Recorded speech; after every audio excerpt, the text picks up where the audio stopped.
माता के प्रिय भक्तों, कुछ समय पहले आप लोगों ने वैष्णो देवी की कथा सुनी।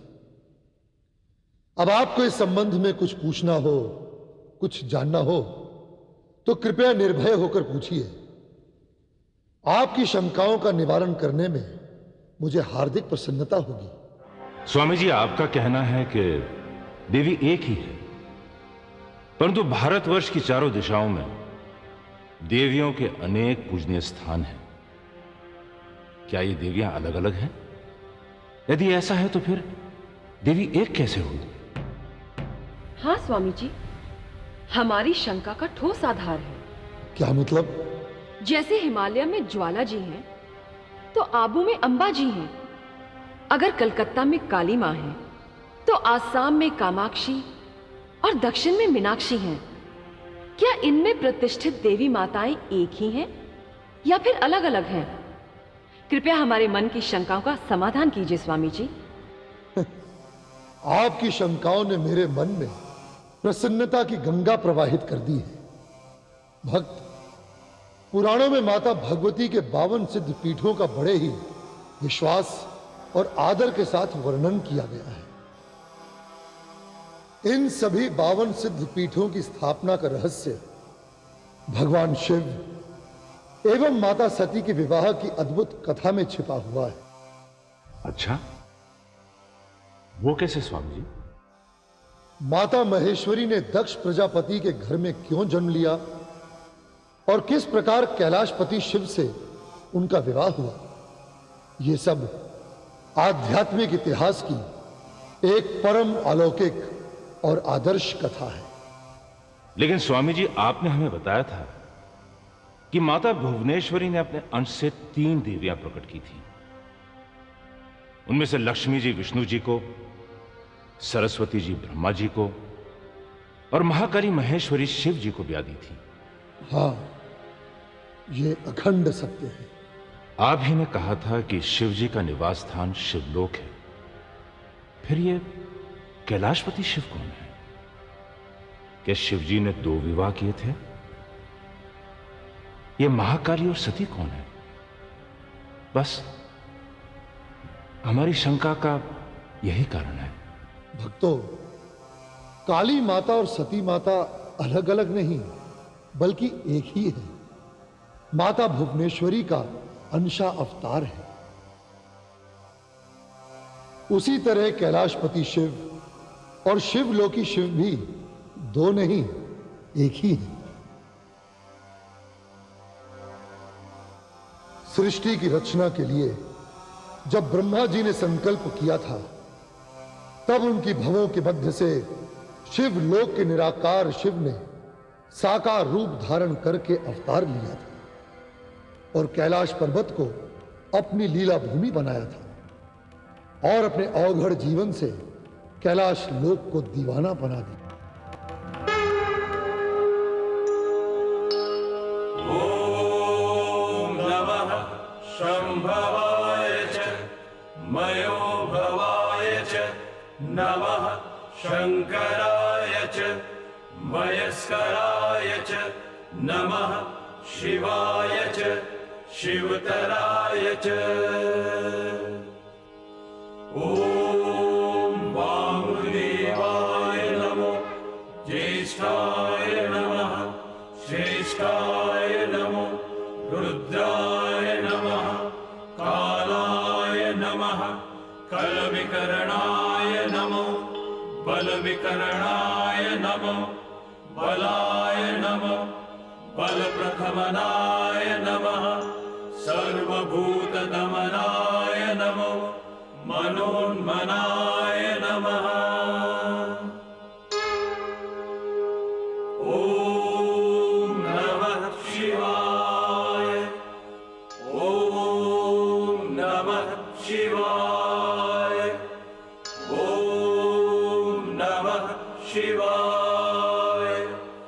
ॐ नमः शिवाय ॐ नमः शिवाय ॐ नमः शिवाय।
वाह, आहा।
वाह देवादिदेव, आप अद्भुत हो, अद्भुत।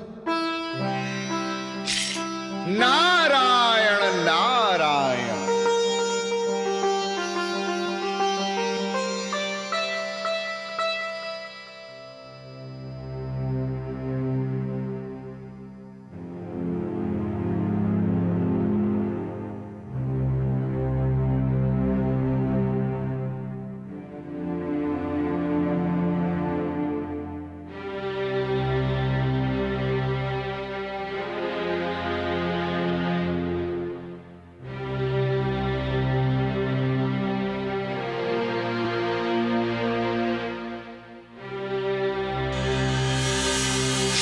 नारायण नारायण। पिताश्री क्षमा करें, जब चारों ओर शांति ही शांति है तो फिर ये व्याकुलता कैसी? नारद, क्या तुमने औघड़ शिव को नहीं देखा? कैसे मतवाले होकर नाच रहे थे? महादेव शिव तो स्वयं आनंद की मूर्ति हैं। भला वो आनंद में झूम झूम कर नहीं नाचेंगे तो कौन नाचेगा?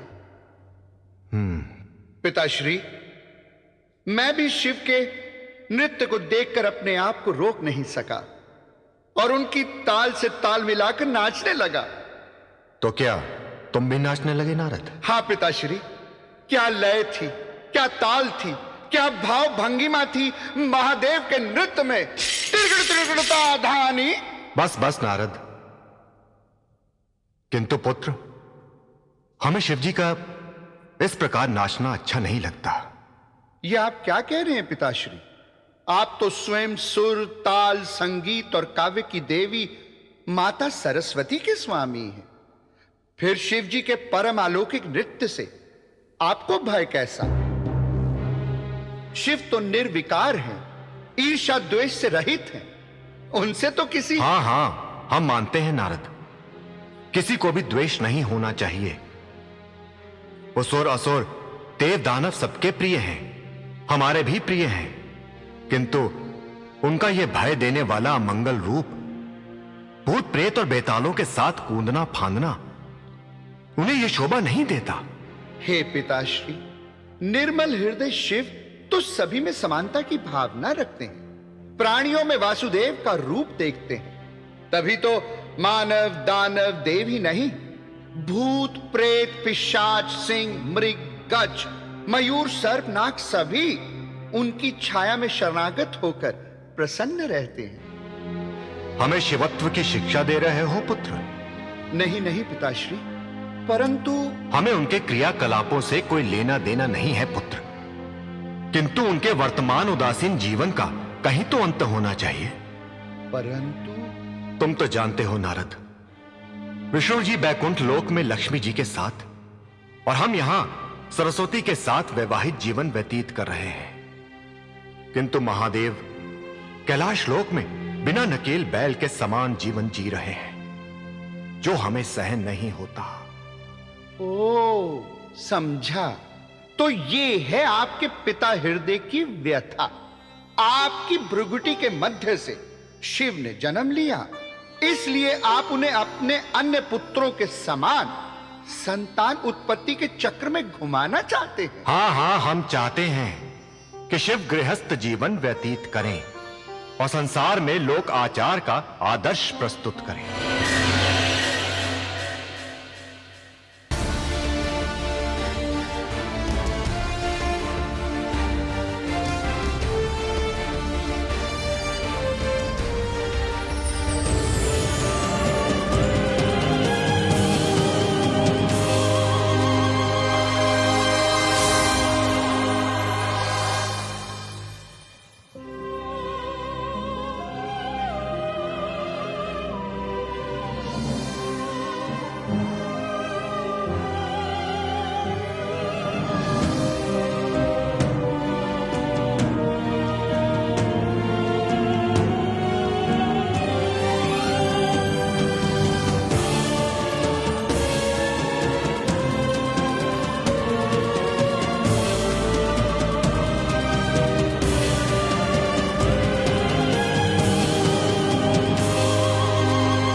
हमें शिवत्व की शिक्षा दे रहे हो पुत्र? नहीं नहीं पिताश्री, परंतु हमें उनके क्रियाकलापों से कोई लेना देना नहीं है पुत्र, किंतु उनके वर्तमान उदासीन जीवन का कहीं तो अंत होना चाहिए। परंतु तुम तो जानते हो नारद, विष्णु जी बैकुंठ लोक में लक्ष्मी जी के साथ और हम यहां सरस्वती के साथ वैवाहिक जीवन व्यतीत कर रहे हैं, किंतु महादेव कैलाश लोक में बिना नकेल बैल के समान जीवन जी रहे हैं, जो हमें सहन नहीं होता। ओ समझा, तो ये है आपके पिता हृदय की व्यथा। आपकी भ्रुगुटी के मध्य से शिव ने जन्म लिया, इसलिए आप उन्हें अपने अन्य पुत्रों के समान संतान उत्पत्ति के चक्र में घुमाना चाहते हैं। हां हां, हम चाहते हैं कि शिव गृहस्थ जीवन व्यतीत करें और संसार में लोक आचार का आदर्श प्रस्तुत करें। हे पिताश्री, तो क्या उन महान बैरागी को विवाहित जीवन में बांधना ही लक्ष्य है आपका? वत्स, शिवजी के प्रति हमारी क्या भावना है यह तुम नहीं जानते। सदैव समाधि में लीन उन परम हंसों के जगत गुरु को तुमसे अधिक हम जानते हैं। जगत के लिए वो त्याग की मूर्ति हैं, किंतु तुम ये नहीं जानते कि वो हमारे विधान में लिखी हुई भविष्य में घटने वाली घटनाओं के घटनाकार होंगे, सृष्टि के कल्याण के आधार स्तंभ होंगे। इसीलिए हम उनके विवाह के लिए चिंतित हैं, व्याकुल हैं वत्स। जब आपने शिव जी के प्रति यह ठान ही लिया है कि उन्हें विवाह की नकेल से बांध दिया जाए, तो आप अवश्य ही करके छोड़ेंगे। कहीं ऐसा ना हो इस ब्रह्मचारी की स्वतंत्रता पर आपकी दृष्टि पड़ जाए। और हां पिताश्री, ये नारद भी शिव जी को भली भांति जानता है। भोले भंडारी तो आत्मा में रमने वाले आत्मा राम है, वो एक साधारण जीवात्मा की भांति कामुक जीवन में नहीं जी सकते। नारायण नारायण।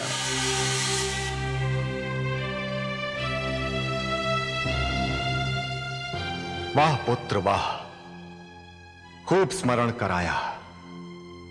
कामियों का कामुक जीवन, कामियों के अधिपति कामदेव फिर कब हमारे काम आएंगे? अब तो कामदेव को ही हमारा कार्य सिद्ध करना होगा। हे काम, हे अनंग, हम तुम्हारा स्मरण करते हैं, तुम्हारा आवाहन करते हैं। शीघ्र आओ, शीघ्र आओ।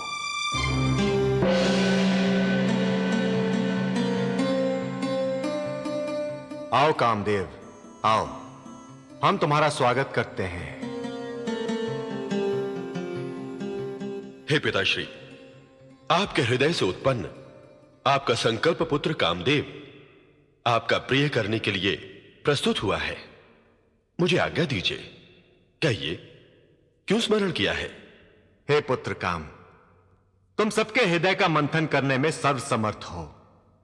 जब हमने तुम्हें उत्पन्न किया था तो तुमने हमारे हृदय को भी मथ डाला था, स्मरण है ना? हां देव, यह आपका ही दिया हुआ अपार बल है। आपने मुझे समस्त ब्रह्मांड में निर्बाध गति प्रदान की है।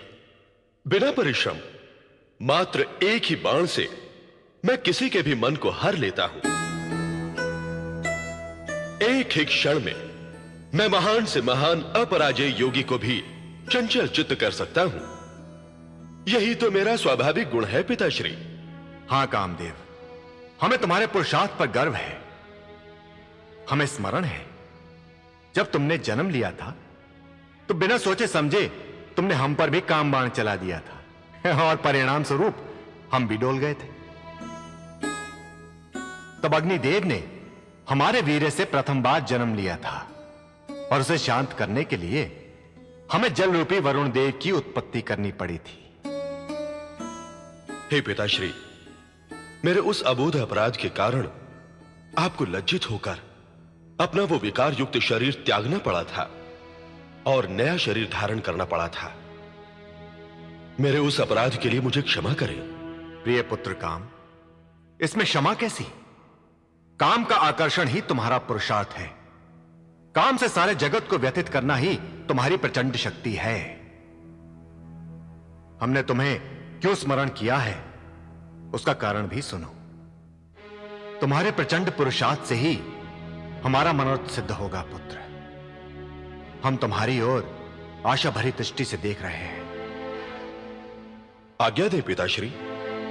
वो पुत्र पुत्र नहीं जो पिता की इच्छा को पूर्ण न कर सके। हे योग्य पुत्र काम, जिस प्रकार तुमने हमारे मन को अपने काम बाणों से आहत कर दिया था, उससे भी प्रचंड आवेग से तुम देवाधिदेव महादेव के मन को खंड खंड कर दो। उन्हें काम के ज्वार में इतना पीड़ित कर दो कि वह स्वयं आसक्त होकर विवाह के लिए आतुर हो जाएं।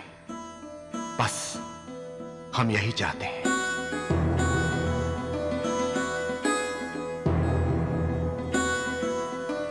पुत्र, क्या बात है? क्या तुम शिवजी के प्रचंड रौद्र रूप की कल्पना से भयभीत हो गए हो? नहीं पिताश्री, कदापि नहीं। मैं शिवजी के रौद्र रूप से भयभीत नहीं हूं। एक ओर देवों के देव महादेव, तो दूसरी ओर आपका ये पुत्र कामदेव। महादेव और कामदेव के बीच का यह संग्राम कामदेव के पौरुष की कसौटी होगा। क्षमतावान प्रतिद्वंदी के साथ संघर्ष करने से ही अपने बाहुबल को भली भांति आंका जा सकता है। आज मैं इसीलिए इतना रोमांचित हूं क्योंकि मुझे परम बली महादेव की दृढ़ता के साथ दो दो हाथ करने का सुअवसर जो प्राप्त हुआ है।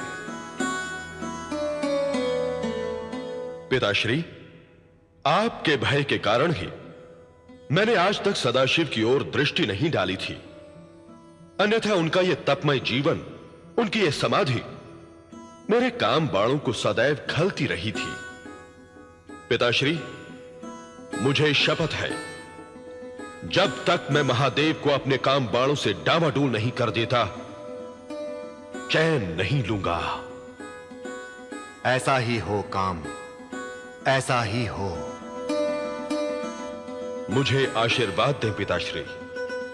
हे काम, माता भुवनेश्वरी तुम्हें सफल करे।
समस्त ब्रह्मांड के प्राणियों के मन को पागल बना देने वाला मेरा अमोघ बाण शिव के चरणों में समर्पित हो गया।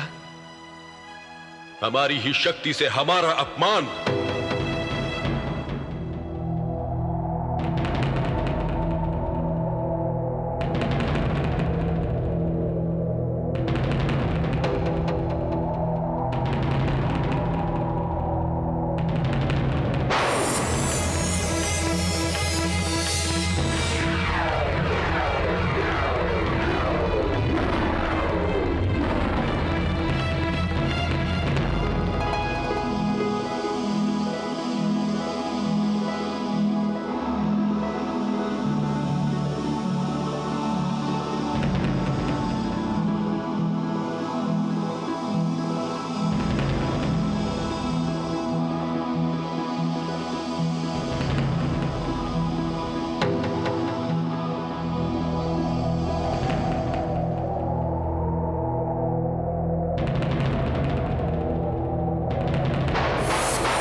धिक्कार है, स्वयं जगत पिता ब्रह्मा के मन को भी बिगड़ैल घोड़े की भांति भटका देने वाला मेरा अपार काम बाण आज शिव का शरणागत बन गया।